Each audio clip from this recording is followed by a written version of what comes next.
ಸಾರಿಗೆ ನೌಕರರ ದುಡ್ಡು ಅಧಿಕಾರಿಗಳ ಜಾತ್ರೆ ಅನ್ನೋ ಹಾಗಿದೆ. ನೌಕರರು ತಮ್ಮ ಪ್ರಾಣವನ್ನ ಒತ್ತೆ ಇಟ್ಟು ಗಳಿಸಿದ ಹಣವನ್ನ ಡೀಸೆಲ್, ನೌಕರರ ಸಂಬಳ, ಅದು ಇದು ಎಂದು ನುಂಗಿ ಹಾಕಿದ್ದಾರಂತೆ.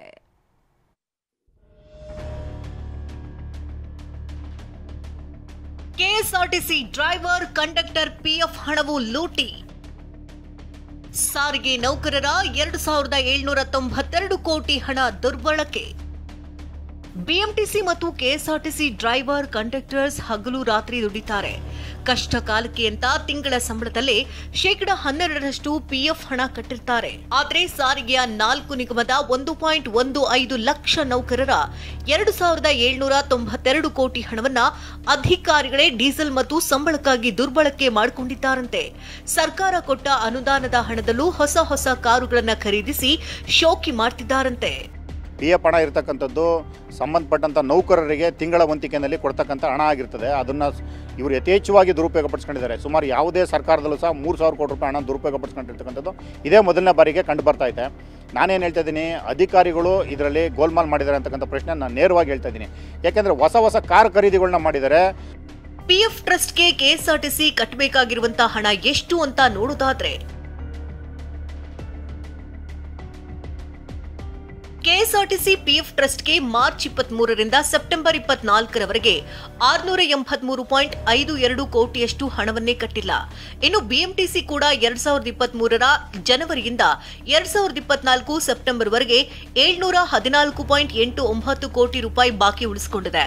ಎನ್ಡಬ್ಲ್ಯೂಕೆಆರ್ಟಿಸಿ 2021 ಸೆಪ್ಟೆಂಬರ್ನಿಂದ 2024 ಸೆಪ್ಟೆಂಬರ್ವರೆಗೆ 1054.40 ಕೋಟಿ ರೂಪಾಯಿಯನ್ನ ಪಿಎಫ್ ಕಟ್ಟಿಲ್ಲ. ಇತ್ತ ಕೆಕೆಆರ್ಟಿಸಿ ಕೂಡ 2024 ಏಪ್ರಿಲ್ನಿಂದ ಸೆಪ್ಟೆಂಬರ್ವರೆಗೆ 130.27 ಕೋಟಿ ರೂಪಾಯಿ ಕಟ್ಟಬೇಕು. ಒಟ್ಟು 4 ನಿಗಮಗಳಿಂದ ಪಿಎಫ್ ಟ್ರಸ್ಟ್ಗೆ 2792.61 ಕೋಟಿ ರೂಪಾಯಿ ಪಾವತಿಸಬೇಕಿದೆ.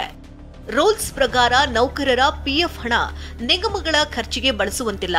ಇದು ಪಿಎಫ್ ಆಕ್ಟ್ ವಿರುದ್ಧ ಅಂತಾರೆ ಸಾರಿಗೆ ಮುಖಂಡ ಅನಂತ್ ಸುಬ್ರಾವ್. ಪಿಎಫ್ ಆಕ್ಟ್ ವಿರುದ್ಧ ಇದು ಪ್ರಾಸಿಕ್ಯೂಟ್ ಮಾಡಬಹುದು. ಎನಿ ಟೈಮ್ ನೋಟಿಸ್ ಬಂದಿದೆ ಪಿಎಫ್ ಕಮಿಷನ್ ಇಂದ. ಮಿಸ್ಅಪ್ರೋಪ್ರಿಯೇಷನ್ ಆಫ್ ಮನಿ ಅಂತ ಬರುತ್ತೆ. ಅದು ಐಪಿಸಿ ಅಟ್ರಾಕ್ಟ್ ಆಗ್ತೀವಿ. ಹೊಸದಾಗಿ ನ್ಯಾಯ ಸಮಿತಿಯು ನೀತಿ ಸಮಿತಿಯನ್ನು ಬಂದಿದೆ ಇವಾಗ. ಸೊ 2 ಕಾನೂನಲ್ಲೂ ನಾವು ಅಪರಾಧಿಗಳು. ಮ್ಯಾನೇಜ್ಮೆಂಟ್ನವ್ರು 6 ಜನ ಟ್ರಸ್ಟೀಸ್ ಇದ್ದಾರೆ, ನಾವು 6 ಜನ ಇದ್ದೀವಿ. ಪಿಎಫ್ ಕಮಿಷನರ್ ಈ 12 ಜನ ಜೈಲಿಗೆ ಕಳಿಸೋ ಪವರ್ಸ್ ಇದೆ. ನಮ್ಮ ಅಕೌಂಟ್ ಸೀಸ್ ಮಾಡ್ಬೋದು ಅವರು. ಮತ್ತೆ ನಮ್ಗೆ ಎಕ್ಸಾಮ್ಷನ್ ತಗೊಂಡಿದ್ದೀವಿ. ಸಾರಿಗೆ ಇಲಾಖೆಯ ಕಾರ್ಯದರ್ಶಿಯನ್ನ ಕೇಳಿದ್ರೆ 4 ನಿಗಮಗಳಿಗೆ ಸೂಕ್ತವಾದ ಆರ್ಥಿಕ ನೆರವನ್ನ ಸರ್ಕಾರವೇ ಕೊಡುತ್ತೆ ಅಂತಿದ್ದಾರೆ. ಏನೇ ಹೇಳಿ, ಸಾರಿಗೆ ನೌಕರರು ಕಷ್ಟಕಾಲಕ್ಕೆ ಅಂತ ಕಟ್ಟಿದ್ದ ಹಣವನ್ನ ಈ ನಿಗಮದ ಅಧಿಕಾರಿಗಳು ನುಂಗಿ ನೀರು ಕುಡಿದ್ರೆ ಹೇಗೆ? ಸರ್ಕಾರ ಕೂಡಲೇ ಈ ಬಗ್ಗೆ ತನಿಖೆ ಮಾಡಿ ಸಿಬ್ಬಂದಿ ನೆರವಿಗೆ ಬರಬೇಕಿದೆ. ಕಿರಣ್ ಸೂರ್ಯ, ಟಿವಿ9 ಬೆಂಗಳೂರು.